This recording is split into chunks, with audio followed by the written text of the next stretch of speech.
everybody. Welcome to tonight's webinar from the Voter Protection Corps. Tonight we have a great lineup to talk through both what we learned from the 2025 elections and also how that informs the path forward into 2026. So a little housekeeping at the front.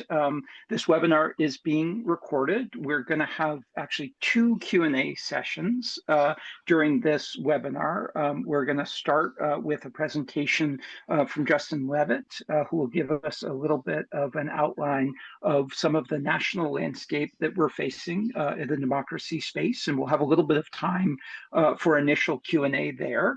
And then we will proceed into a discussion of some of what we learned in the state context in the 2025 election. So we'll hear from folks from Virginia and from New Jersey. We'll hear from an expert on rapid response to mis and disinformation and social media monitoring and listening. And we'll hear from the Voter Protection Corps' campaign manager for the 2025 cycle. And then we'll have a second Q&A where we will delve into both the lessons of the state-specific efforts and also what we think of in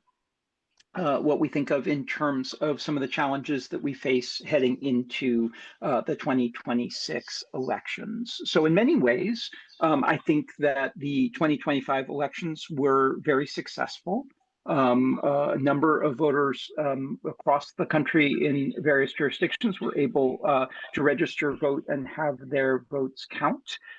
We saw a combination of some of the voter protection challenges that we've seen across a number of elections, but for the most part, voters were able to express themselves. At the same time, there are some really important lessons I think that we can glean from the voter protection community's efforts to build off of the presidential election, to be ready for the 2025 elections, and also the evolving digital landscape that has really changed a lot of the way that voters get information and has changed the threat landscape for voter protection in sort of modern elections. So we'll get a chance to dive into some of those themes, as well as what that means, really importantly, I think,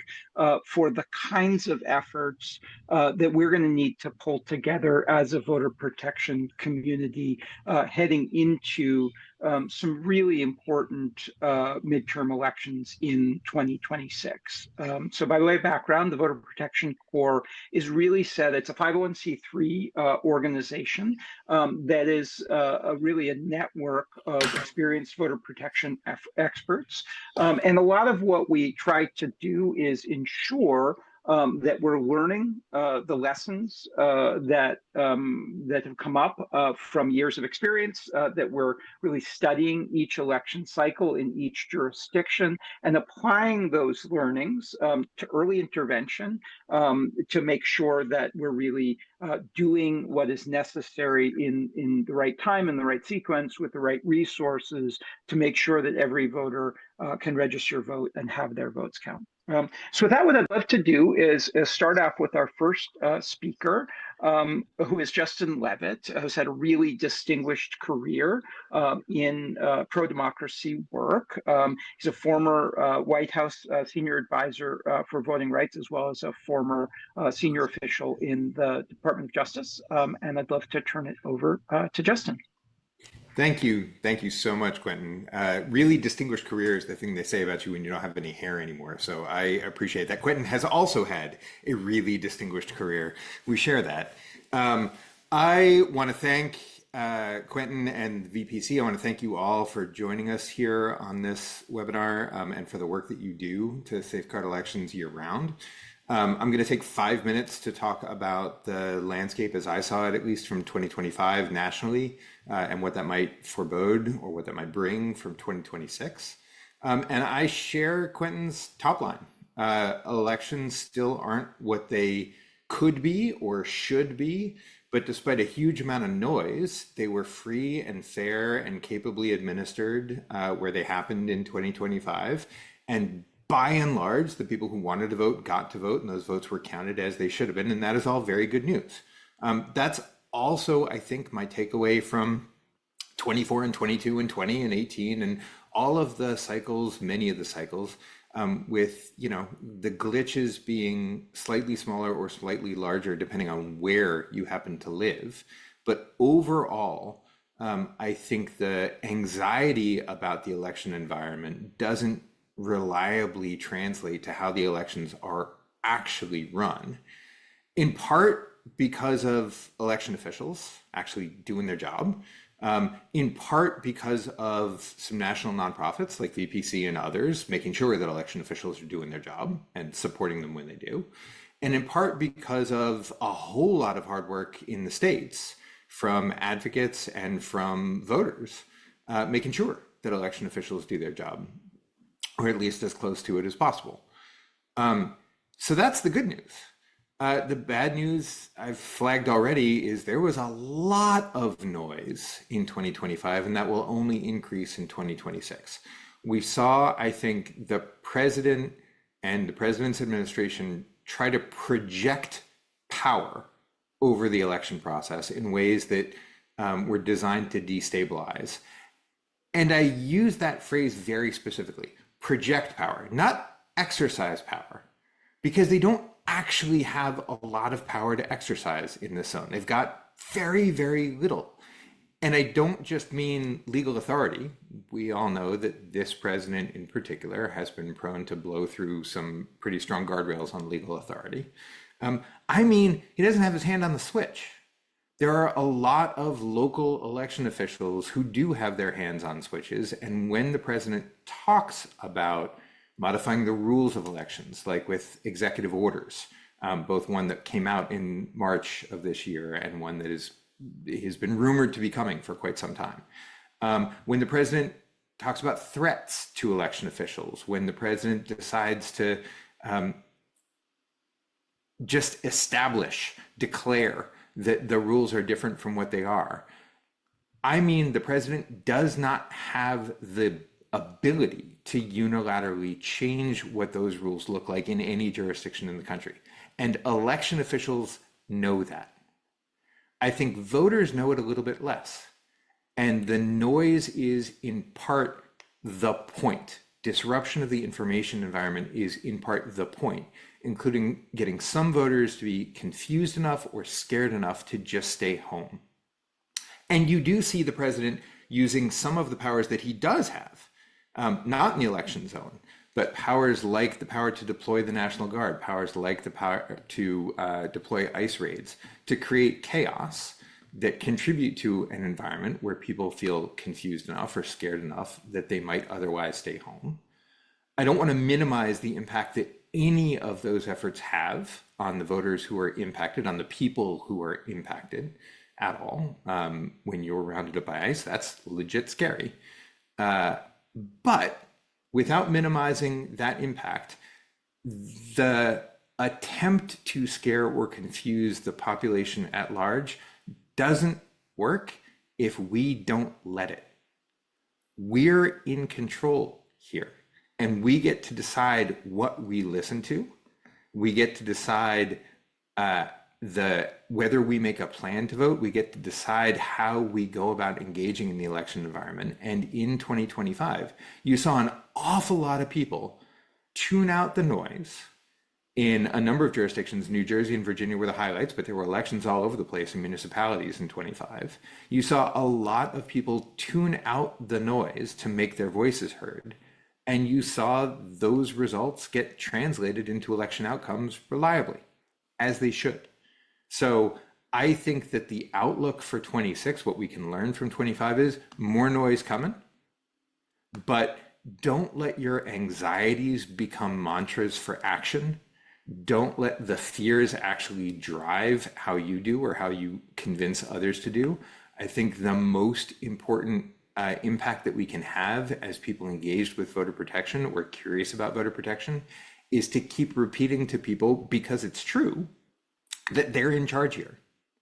and that their votes will count if they do really simple stuff to make a plan to vote and then just follow that plan.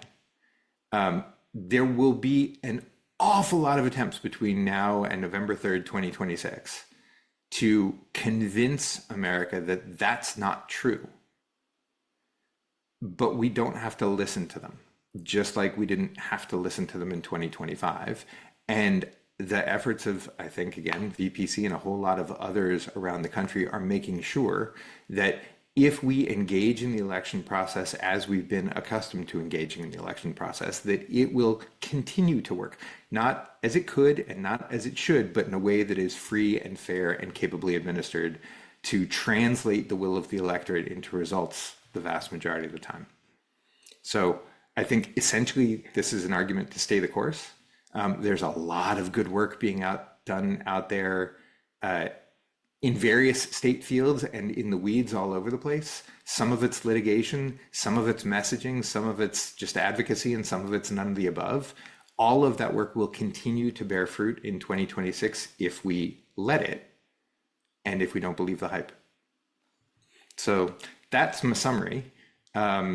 And I'm a pretty firm believer in all of those things. I welcome, I think Quentin said there'd be an opportunity for questions about the national landscape before the people you really came to hear, which are the experts about what's been going on in the States. If now's the time, Quentin, you tell me. Yeah, so fire away. I think if folks have questions for Justin, questions about the national landscape, things that have come out of Washington recently, silly or otherwise, things that we can expect the federal administration to do as we go forward, would love to hear questions. We'll do that for about 5 minutes, and then we'll move on to our state level speakers. And if you have questions, you can put them in the chat, or you can come off mute, and we'll call on you. Maybe like raise your hand.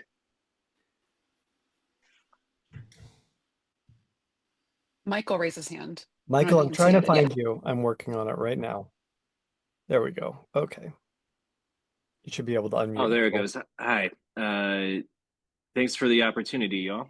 I'm an attorney, and I did voter protection in Colorado in 2022. I guess just a couple things that I don't hear getting discussed enough, which is, if you all remember from the 2024 cycle, a bunch of polling places got closed down on election day due to, I won't say the words here for, I don't know, maybe I don't need to, but you all probably know why. And that was in swing states, like every swing state in the United States, but not just the swing states. There was something in California, there all around the country. I guess I wanted to say I'm really frustrated that nobody's talking about it. And I guess I'm glad that it doesn't seem to have repeated itself in 2025. But the stakes are much higher next year. And it seems like our voter protection groups, like the strategy has been to not talk about it and treat it like it was a one-off thing. And it just like, I'm worried that because we are not talking about it, it is going to happen again and probably be worse. And I guess just like, how many votes got suppressed? That is one question. How many votes got suppressed? And then, I mean, there's a how do we prevent it from happening at all? But I'm assuming it's going to happen. So how do we mitigate it from when it happens, from it being absolutely destructive? Because people should be given another opportunity to vote. Like, even if it's after election day, we have, we're already counting votes for a week or two after election day. From people from overseas, and I mean the counting's continuing, but like we're literally receiving ballots still from people overseas. So why can't that happen when people are literally being intimidated? Yeah. I say intimidated, actually so threatened. Thank you, Michael. So maybe I'll give Justin the opportunity to take up this question. I have a couple of thoughts as well. Yeah, so super quick, it's a great question. There were, I think, temporary disruptions to a number of polling places in a bunch of states. That's not to say voting in the state shut down, but voting at those polling places absolutely did for a moment. And I think there's two very different messages depending on whether they're public focused or private focused. Public focused, my experience is that amplifying problems, particularly on or around election day, only serves to deter participation, can end up suppressing more votes than it actually saves, right? The informing the public zone, people get really freaked out really quickly. That's very different from talking about the issue with election officials. And I am a big proponent of pressing election officials to get in better touch with whatever body of local law enforcement may be productively responsive. Sometimes that means there's nobody. Sometimes that's city, sometimes that's county, sometimes that's state. Can depend wildly and vary. And that's going to be very, very, very different for different communities. So I'm not advocating the first line of response is always call law enforcement, but having those conversations in advance to know when to call law enforcement and when absolutely not to call law enforcement and what they plan on doing when some of these situations arise. And I can tell you just from my own experience in both 24 and after that those conversations are happening, that election officials are starting to plan in that way. And I view that as a good thing. If law enforcement is going to be a factor at all, I'd much rather election officials know and know how they're likely to respond than to be going in blind. And so that I think is actually a really good measure. As far as other people having opportunity, the other part of your question, other people having multiple opportunities to vote or having opportunity to make up, this is why I'm such a big proponent of encouraging people to have a plan to vote and follow through on that plan. And the earlier, the better, because then you can always make up for the problems. You've got plenty of time. So if somebody tries to vote on the 30th day before the election, based on whatever their state's rules are, and something happens, then they got 29 more days to get it right. It's legitimately difficult to arrange for opportunities when things go wrong on election day, including federal law actually converts every single one of those votes to provisional ballots. And that's just a huge zone for legal contestation that I think is really best to avoid. So early planning and early execution, depending on the modes of election available in the state, is absolutely good advice. Along with that, I'd say having people check their registrations early within the last 90 days of the election, just to make sure. They might think they're registered in the right place, but just to make sure. That's just good hygiene and can't possibly hurt. But a really great question. Yeah, it's a terrific question. And, so two things I would say. One is just, I think that we need to be quietly ready. This is a time when political violence is definitely something that is on the rise and is concerning. And it is important to have contingency plans and to work with election officials on that. At the same time, we don't want to suppress the vote ourselves by the way that we talk about elections, which are on the whole, mostly being fair and sort of sounding the alarm too much about political violence. Can have a really unintended consequence of making voting seem scary and difficult, which it is for the most part not, and chilling and suppressing the vote through our voter protection activities. So there's got to be a little bit of a Hippocratic oath here, first to do no harm. On your question about post-election or opportunities for folks who have faced obstacles to voting, being able to vote, in many instances we have been engaged in election day litigation that maybe can extend the hours or vindicate some of those rights. So there are those opportunities as well. I think we have time for one more sort of rapid response question for Justin, and then I'd love to move on to some of our other speakers, but I'm going to pull out of the chat a question about the Voting Rights Act and the Supreme Court, and wondering if you could just weigh in a little bit on how the highest court in the land has interfaced with some of this activity recently. Yeah, my eyebrows may have just been all the answer you need. It's not good, is the short version. The Supreme Court has not been acting like a court lately. It's been acting like an emperor, just thumbs up or thumbs down without explanation. That's not what we pay people in robes for. We pay them to rule with decisions and reasoning. And so I have very few kind things to say about the court in this zone. And the recent example in Texas, I think, fits that pattern. Even more troubling, I think, is the Supreme Court's pending decision out of Louisiana about how race can be used in the voting process that will likely affect the Voting Rights Act, may go well beyond. There's a bunch of different things that could happen, and there are 9 people who know, and I'm not one of the 9. So I think at the moment people are waiting, but also thinking about ways to further racial justice in the zone beyond the Supreme Court, should the Supreme Court return an opinion that looks as bad as some are predicting. And there are real options in that zone, particularly on the local level. The 30 seconds, the most promising among them have to do with different modes of elections. Things like proportional representation that don't depend on where district lines are drawn, that let people sort themselves. There's a lot of promise for some of these things that we've seen in some cities around the country. They've been used as voting rights remedies in places in the South, in Alabama and Texas for decades, so there's some history with it. I think they have promise. We need muscle memory with them before they really work for everybody in a way that they don't currently. And so I think that it's not likely to be good. The Supreme Court has not been our friend for centuries now. But I think people are preparing for that to happen and are actively thinking of life beyond in ways that further racial justice. Wonderful. Thank you so much, Justin. So we're going to return at the end of the program to some of the other questions in the chat, and we'll have another Q&A round. But at this point, I would love to bring into the conversation Michelle Moffit, who's the Director of Civil Engagement at the Virginia Civil Engagement Table, who've been real leaders in the 501c3 community in Virginia, which was one of the most important elections in this cycle. And we were proud, VPC, to work in partnership with Michelle and with the Virginia Civil Engagement Table. So Michelle, take it away. Thanks, Quentin, and thanks y'all for having me tonight. As Quentin said, I'm at the state C3 table, and so we chair the Virginia Election Protection Coalition, the largest nonpartisan coalition in the state, in addition to the Virginia Counts Coalition, the nonpartisan redistricting coalition in the state. So we're very busy right now. I'm going to go through some things that we saw in Virginia this year, some things we're prepared for, some things we might not have expected that did come down the pipeline, and looking forward, looking ahead to 2026 and some things that we're noodling on.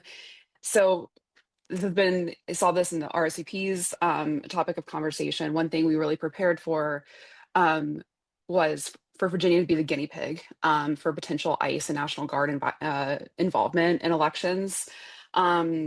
We stayed in constant contact with our partners who serve directly impacted communities, like Virginia Coalition for Immigrant Rights, and also partnered with Public Rights Project, and they conducted some research into the rights of registrars in Virginia to ask groups to exit the premises of a polling place. Those rights vary state to state, so very thankful to them for doing that research and taking on that for us.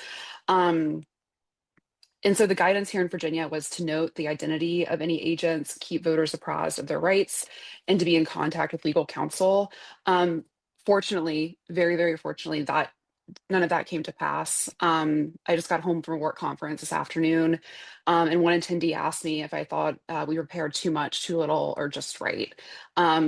And I said just right, because regardless of how things panned out in Virginia this year, we can carry lessons learned and obstacles navigated into 2026 to help states holding their first statewide elections since 2024. Virginia, we just have to be the problem child and have those elections every year. So one challenge we did not expect this year that we did run into was a high number of rejected voter registrations, particularly around college campuses. There was varying degrees of information that was given to voters and given to those who are registering people to vote. And so that then resulted in a high number of provisional ballots, as those students then did seek to utilize same-day voter registration in Virginia. So overnight, and with the help of Lawyers Committee, I want to tip my hat to them. We put together a Canvas monitoring program, something we had not attempted before in Virginia. For most voters, though, there was not a call to action to really follow through and get those ballots cast, because there were no races depending, on those provisional ballots going through.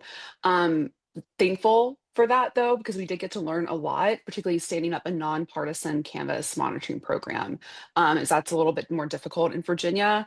And so preparing going forward into 2026, taking that lesson, but also knowing where the areas where we might need to do more voter education with, and leading on our partners like NAACP or the League of Women Voters who have those chapters around those college campuses, to make sure it was going to 2026 that those forms have the correct addresses for those living in on-campus housing. Successes in 2025. I've gotten this question a lot since the election. Um, I will talk about this any way I can, but I am incredibly proud of our legal advocate program. It's something that we piloted last year.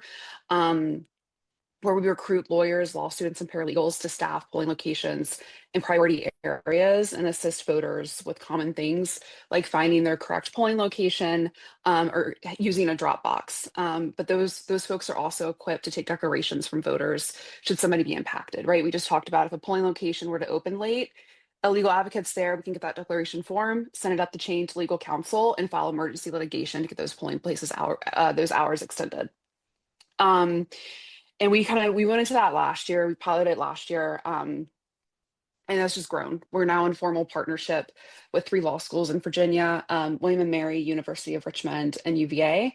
And being able to send those folks to those campuses where we saw those issues and to take those declarations was super helpful. And I think I really want to highlight there too, it's making an investment into particularly the law students who are kind of starting off in their careers and kind of figuring out where their niche is, and bringing up the next generation of civil rights workers. And also we had some lawyers from Brennan Center work with us this year, and be legal advocates for us in Northern Virginia. So a challenge we're preparing for in 2026, if Virginia's mid-decade redistricting push is successful, this next legislative session and clears the ballot in April, our coalition, both Election Protection and Virginia Counts, will have a lot of voter education to do in the way of updating the voter file to make sure those new districts are available for our partners to do direct voter contact and engagement. Having materials translated into languages other than English. So it's not something that's a given in Virginia. And so we pick that up and we work with our partners to make sure everybody has access to the same information, regardless of what language they may speak. And I also want to note there that should that amendment be successful, it will push back our congressional primaries to August, because Virginia has a 45-day early voting period. Those districts will be withdrawn over the summer. And so congressional primaries in August, and then early voting for the general election will start September 18th. So it's a lot. And it's hit after hit. And so staying engaged, and staying focused, not burning out, is probably something we really need to look out for. Virginia voters can definitely feel burned out sometimes, and I understand why.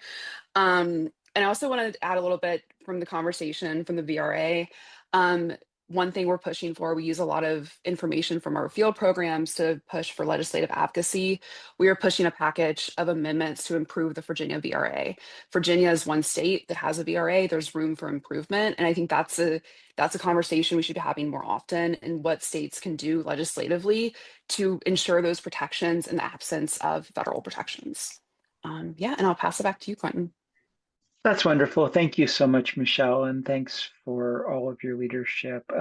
If you have questions for Michelle, specifically about Virginia or in general, please feel free to put them in the chat and we'll return to them in a moment. But with that, I'd love to turn to New Jersey and give the floor to Nuzhat Chowdhury, who's at the New Jersey Institute for Social Justice, and was a real leader in the voter protection efforts in New Jersey this cycle. Nuzhat? Hi, thank you, Quentin. Thank you, everyone, for inviting me on tonight to speak about New Jersey and sort of our election protection efforts this year and what we're looking forward to in 2026. My internet connection is being very fussy tonight, so if I start lagging, just let me know and we can try to fix it. But New Jersey, much like Virginia, has elections every single year. So every single year, twice a year, we get the opportunity to see what can go wrong in an election. And in New Jersey, oftentimes what can go wrong will go wrong. And then some years, things will go wrong that we did not even anticipate, such as this year. So just to give you background on sort of how election protection works in New Jersey, we have a small group of organizations that form sort of the election protection coalition table, if you want to call it. It's a mix of legal advocacy groups. We have one law firm who's in there. We have the ACLU of New Jersey, League of Women Voters, and each of these different organizations take a different piece of the puzzle so that we have election protection covered across areas. So the Institute, for example, I run our social media monitoring program to make sure that we're seeing, what sorts of misinformation, disinformation narratives are being spread on Facebook, on Instagram, on Twitter or Blue Sky. We have an organization that mans the election protection hotline. So we work with the Lawyers Committee to help those who call in problems to that sort of national election protection hotline. But the League of Women Voters in New Jersey have their own election protection hotline. We have an organization that works with disability rights, and so there's a separate hotline for folks experiencing sort of accessibility issues. We have the ACLU and our the law firm that we work with. They are the one who are there representing voters who are experiencing disenfranchisement in court. So everyone takes a little bit of a different piece of the puzzle, and then we work very closely with the AG's Voter Protection Initiative and the Secretary of State. And combined all together, we make sure that we are monitoring on the day of and during early voting to see, what are sort of the things that are happening on the ground? What are the problems that voters are facing? How can we help individual voters? And it's really our job to go in there and make sure that, we're calling and connecting the boards of elections to specific polling sites that are experiencing problems, anything sort of that's systemic, anyone who's being disenfranchised, we make sure to connect them with the AG to make sure all of that is getting addressed. And generally speaking, this has worked fairly well since the Election Protection Coalition sort of came into being in 2020. It's grown. We've invited a lot more partners than we have before, again, to sort of take a different piece of the bill. This year, I think our biggest fear was federal interference. One, the law enforcement, ICE at the polls, I think that is something that we were really anticipating might have a big impact. We really were trying to prepare on the legal side of it, but also on the policy side of it to make sure we had a plan. If something like that happened, if ICE showed up at the polls and we're intimidating voters, what is it that we can do? Who do we connect them to? Legally speaking, are they allowed inside the polling location or outside?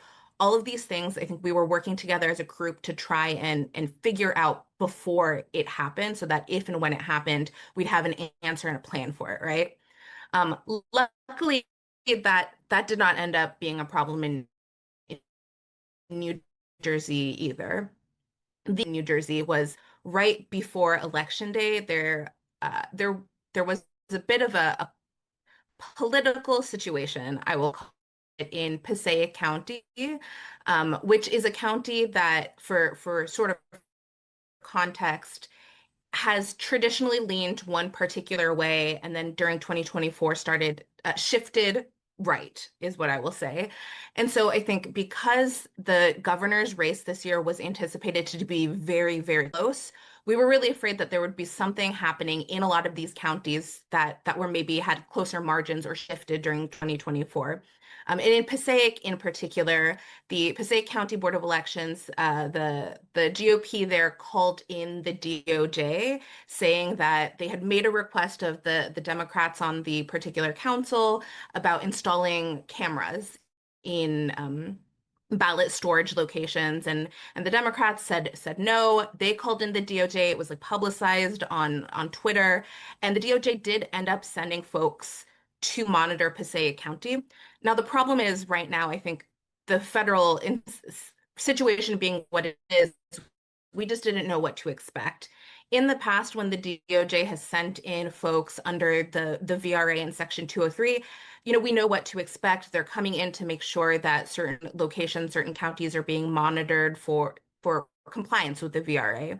There are lawyers who have worked in New Jersey before. We're not anticipating any sort of political disruption or intimidation, but we just didn't know for certain if that was going to be the case this year, given how close Passaic County was, given that it was sort of politicized. There was one party calling in the DOJ. Given everything, we were very apprehensive, and again, I think we were trying to anticipate what might happen and plan out for potential, what legal actions can we take if the federal, if the DOJ comes in and the results go a certain way and they start saying that there was an election integrity issue. What do we do in that case?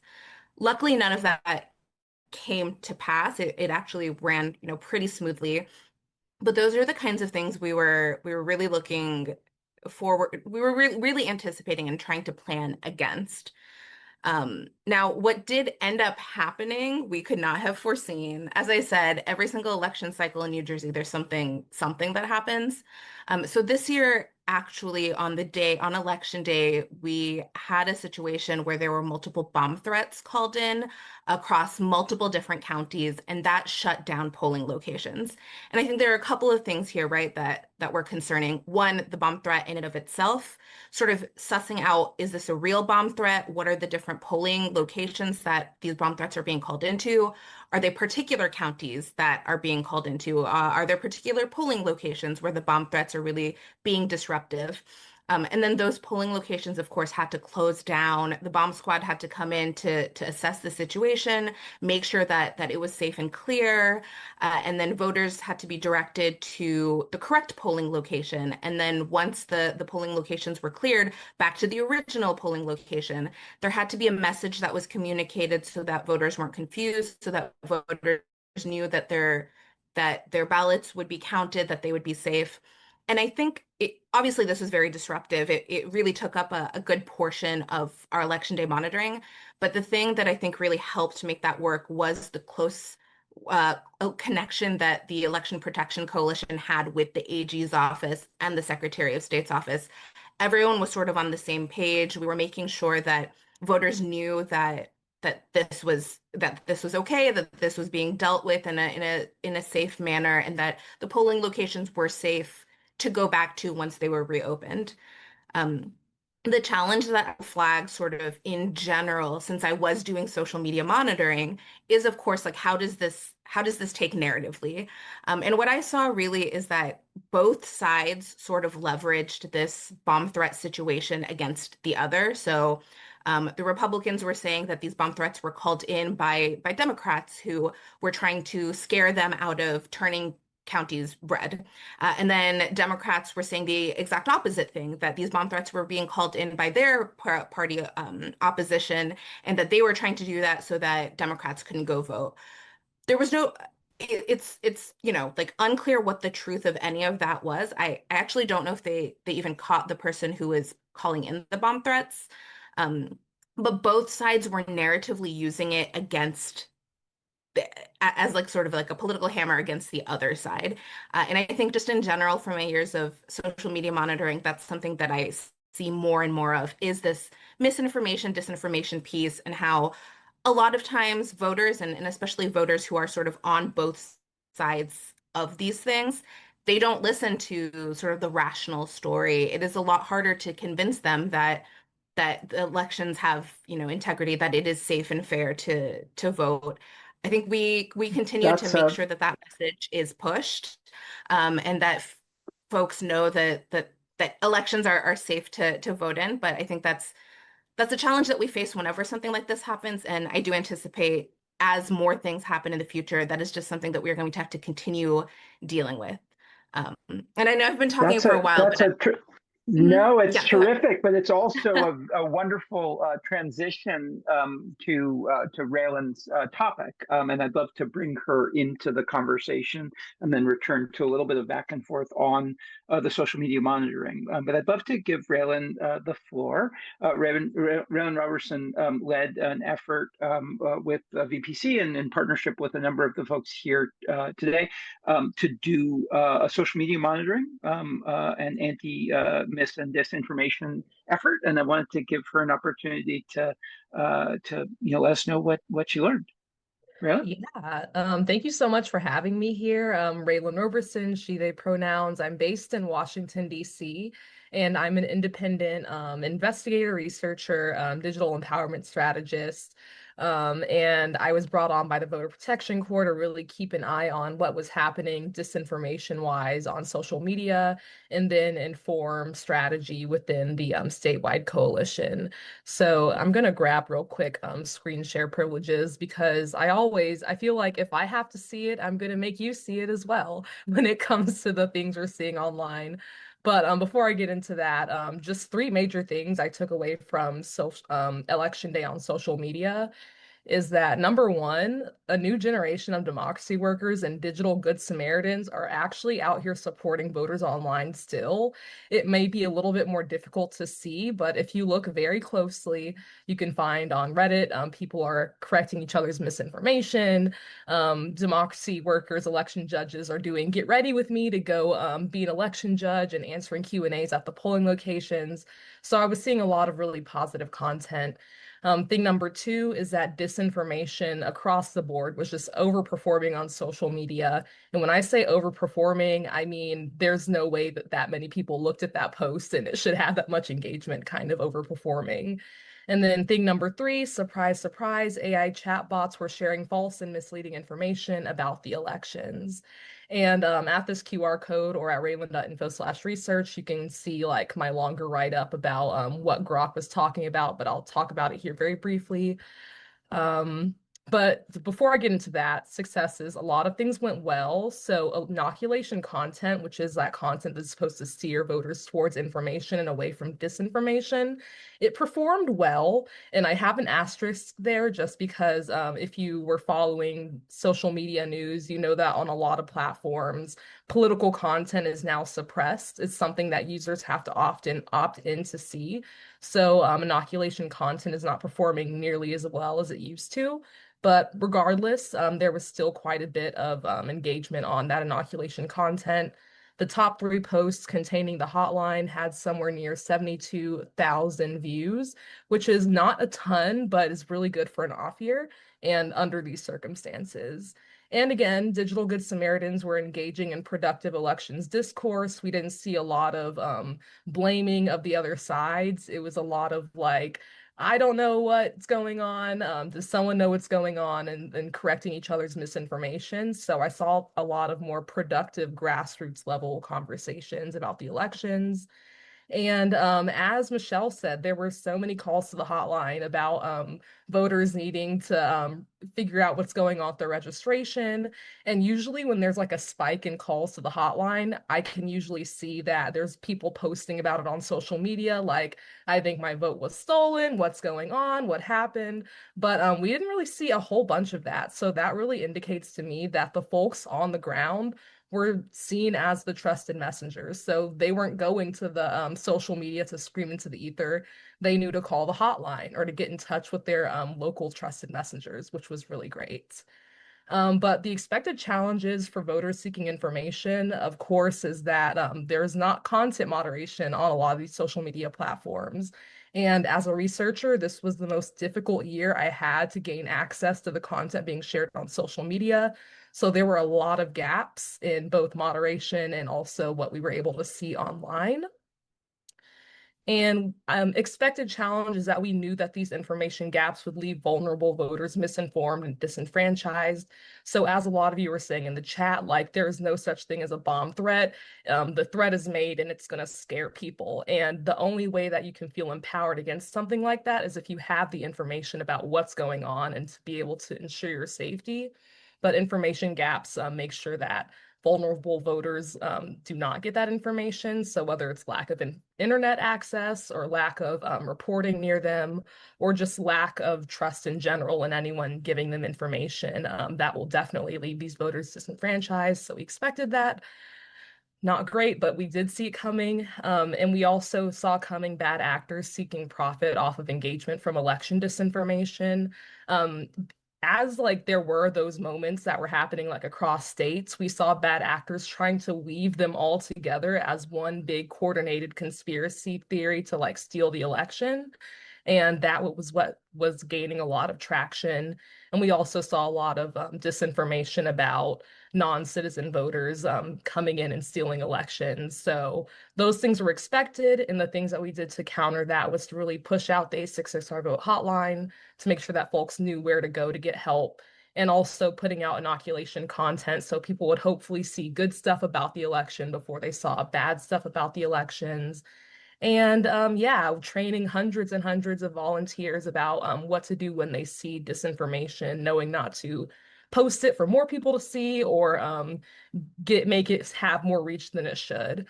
But an unexpected challenge is that the grassroots monitoring gaps are widening, not shrinking like we thought they would. We thought that there would be even more people willing to monitor, even more organizations who would kind of like pick up social media monitoring as a core program. That is not the case. So we have fewer volunteers, we have fewer tips coming in the tip line, and monitoring communities are being dissolved across national organizations.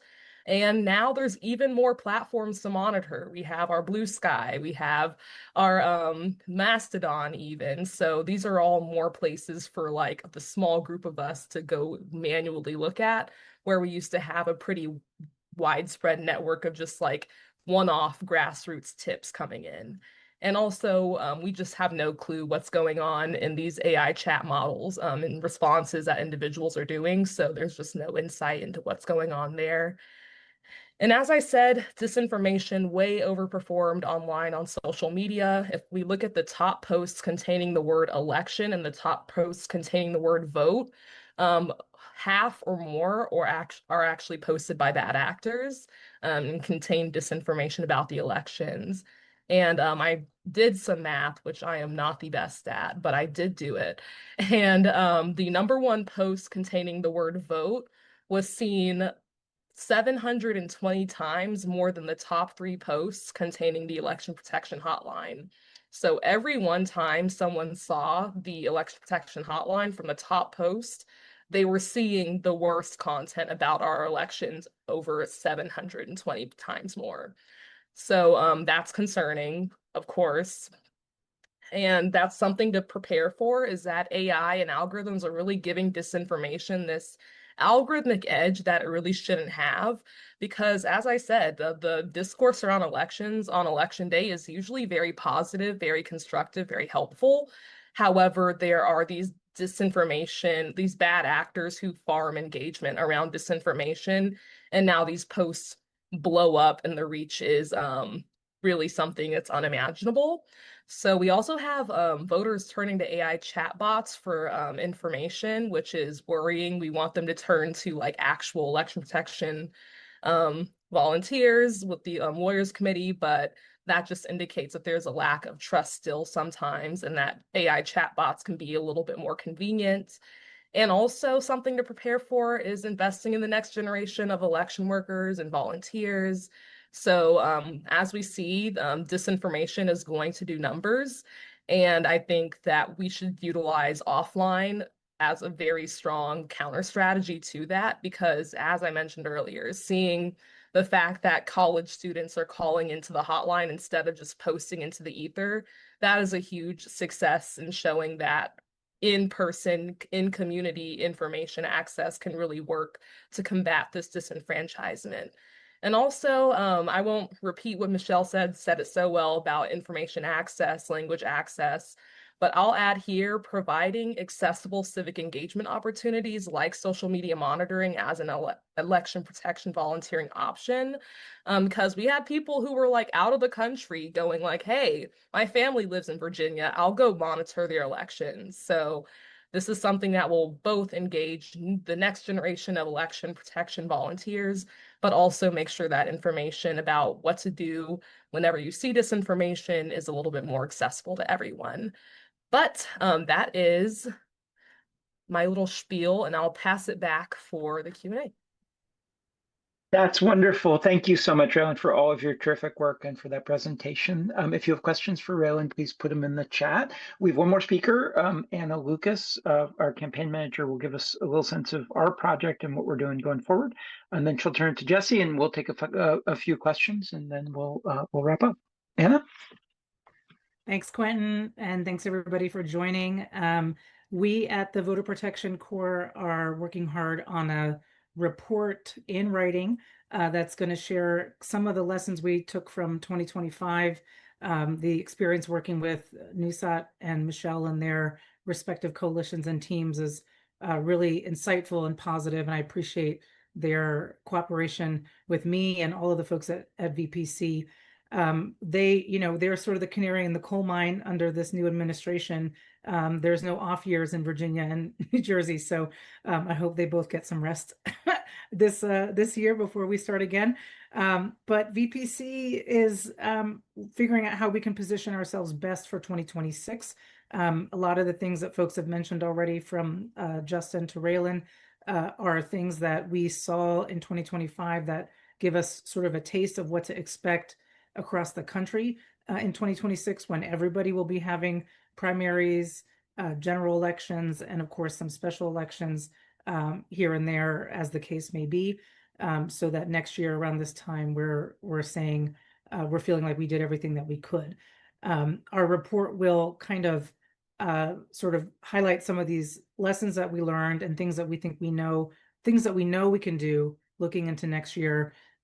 Spoiler alert, basically start early, work with these coalitions in the states that are doing the work on the ground. They know their communities best. They know what the needs are. Groups like VPC, we're sort of fortunate in that we have the luxury of focusing on voter protection as our core mission. We have a C3 and a C4 tax status, so we can deploy folks and resources where needed, depending on whatever the need may be. We have some flexibility there.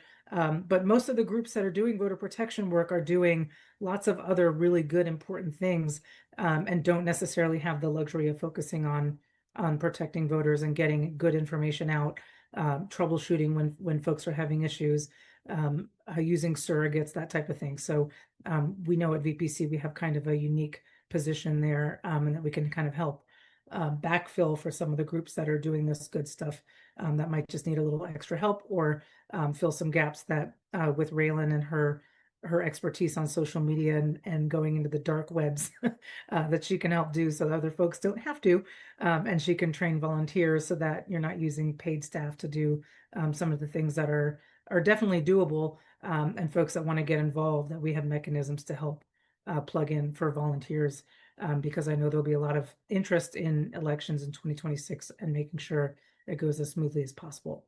So be on the lookout in your email. Anyone who's RSVP'd to this webinar will get a copy of our report hot off the press, and we hope that we can be a part of making 2026 as free and fair as we can make it, and that VPC will have a unique role in that. So I know we're close to time, and I know there are some questions, so I'll turn it back to Quentin, and maybe we can address some of the questions in the chat. Thank you so much, Ann. And I'm going to turn it over to our Executive Director, Jesse Littlewood, who's going to moderate a very quick lightning round of Q&A. Thanks all. Thank you for our speakers tonight. A big round of virtual applause for everyone who took time out of this busy season to come and talk about the lessons learned, and deeply appreciate your work in the field and then sharing those learnings. I'd like to invite folks to put into the chat any additional questions they have that we want to raise. I know there were some previously, but I also wanted to just highlight what we heard from folks who were interested in, as they RSVP'd for this webinar, told us what were some of the key concerns they had in 2026. So that's everything from fear of election subversion to the ongoing voter suppression and intimidation, the misinformation and AI-driven disinformation that we're starting to see the increase of, threats to election administration, structural attacks on voting rights, the need, and I think this is the one I would most highlight, the need for proactive voter education and engagement, and then the resource and capacity challenges. I want to give a big shout out and thanks and support to the work of the coalitions in New Jersey and Virginia who did this incredible work with limited resources. That is a constraint that we cannot really accommodate in 2026. So as folks, we have time for maybe one or two questions here. I would first like to go back to Justin for one of the key questions that we started with, and then we want to make sure we have additional time for any other additional question here. But Justin, I think there was a question from Debbie earlier in the chat about what is the message you would say to someone that we tell them you should have a plan to vote, you should follow that plan to vote, your votes will count, when we know that there is these challenges that people are reading about intimidation or vulnerabilities in machines, the efforts at voter suppression and even long lines. How do we square that circle in terms of saying that there is successful elections being administered and yet people see the challenges that they have right now? Yeah, it's a great question. And I would say that part of it is, depending on where you live, this may be more or less available to you, but part of the plan to vote has to involve flexibility, including if one avenue you find you encounter a barrier, intentional or otherwise. There are a lot of individual ways in which we could be making elections a lot better. And I spend a ton of time trying to work on improving the system. So the system is nowhere near perfect, but it still works reliably for the vast majority of people, the vast majority of the time, if they make a plan and stick to it. And that includes if your state has early voting, voting early. If your state has absentee voting that's available to you, voting by absentee, or at least having that as an option, which may include dropping that ballot off at a drop box. If your state has neither of those two and you're stuck with voting in person and in person only, then making a plan about how you're going to do that and when you're going to go in ways that are most convenient to you. That plan has to include a little bit of opportunities for resilience at the moment. It shouldn't need to. And I would love to work toward a system where it never needs to, where we have the customer service that people actually deserve. That's a much longer term question that requires us to pay a lot more attention to election funding and election infrastructure. There are people doing that, but the electorate has to care. That's the biggest hurdle. In the meantime, particularly focused on upcoming elections in 26, it works the vast majority of the time. And I think Quentin said it earlier, the ability to make sure that people feel like they have agency in this process is perhaps the most important, the single most important thing to making sure that when we say we're in charge, that we actually do stay in charge. So communicating, yeah, it could get better, but you still have agency over how this goes. I think the single most important public messaging we can do. Thanks, Justin. Nuzhat, Michelle, let me bring you into that same question. When people ask you, how do I know that it's going to work out in New Jersey or in Virginia? What do you tell them? Well, echo what Justin said. It hasn't failed us yet. The system is working as designed for better and for worse, right? People are still disenfranchised because that's the way the system was designed, but elections are still safe and they're still secure. And I think the messaging around that, maintaining that consistent messaging, and emphasizing that point, particularly because it is easy to fall into alarmism, and I get it, and that's that's very valid.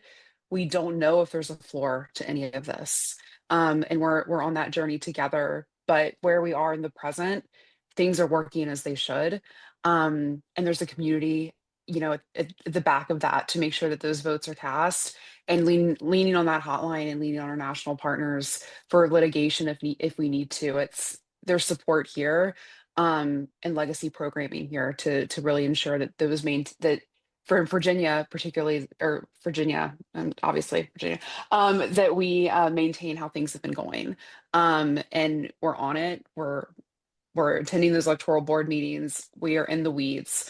And so we're there. And I think that goes for a lot of states too.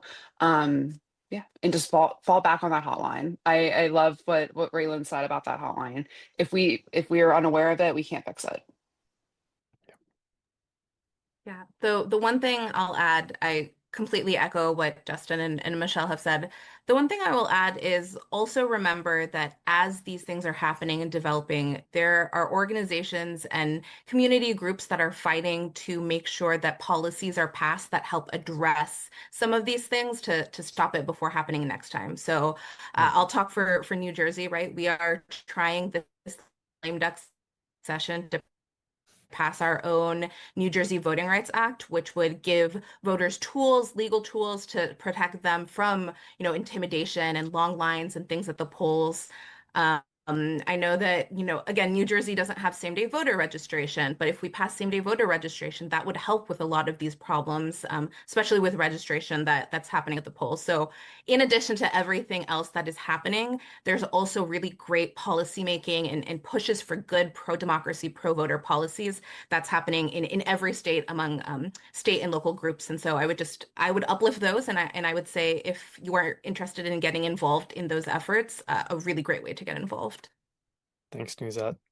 Well, I'm going to wrap us up here. Thanks everyone for staying a little bit past. I have two quick notes.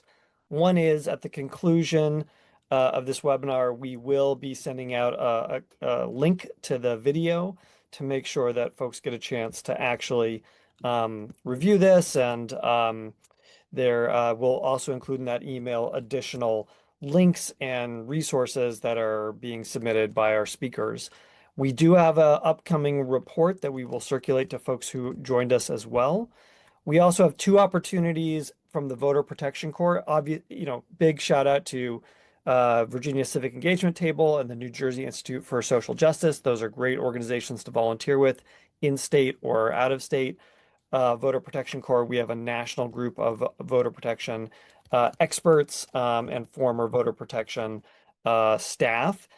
We also have an opportunity to financially contribute to Voter Protection Corps. If you are able to make a gift towards the end of the year, that would be a help to continue the programming, convening, and the work we're doing. I would also argue to put Virginia Civic Engagement Table and the New Jersey Institute for Social Justice on your year-end giving list. So feel free to put that in the chat, Nuzhat and Michelle, if you have a particular link you want to put in there. Would like to thank everyone here again. Thanks for joining this. We will put more information out over email. Your time is appreciated. And I think convening like this gives us the kind of head start we need to create the 2026 voter protection program that we know we'll need, but we have the capacity to mobilize for. With that, I'm going to sign off, and thank you again, Justin, Michelle, Nuzhat, Raelyn, Anna, Quentin. Thank you all for speaking tonight, and most importantly, thanks everyone for joining.